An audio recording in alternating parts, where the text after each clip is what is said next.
አትዋሸኝ። አሁን ባልሰማ ኑሮ እንዲህ እየተጫወትክብኝ ልትኖር ነው። እንዴት ባለትዳርና የልጆች አባት ሆነህ ከኔ ጋር ግንኙነት ለመጀመር ደፈርክ? የኔ ፍቅር ተረጋጊ። እውነቱ እንደሰማሽው አይደለም።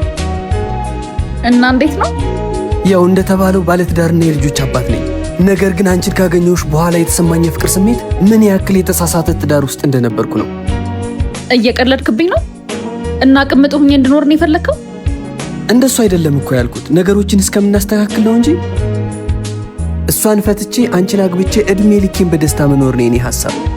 አትዋሸኝ። አሁን ባልሰማ ኑሮ እንዲህ እየተጫወትክብኝ ልትኖር ነው።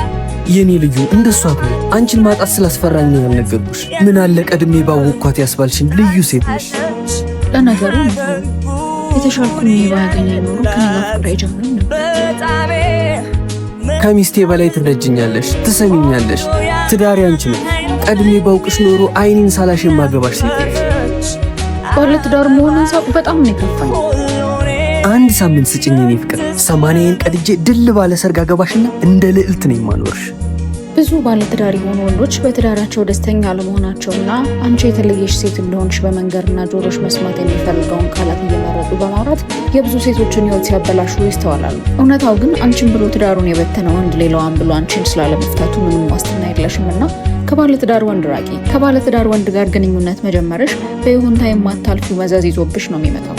ወንዶችም ለትዳራችሁ በመታመንና ሚስታችሁን በመንከባከብ ከስርቆት የጸዳ ሕይወታችሁን ኑሩ።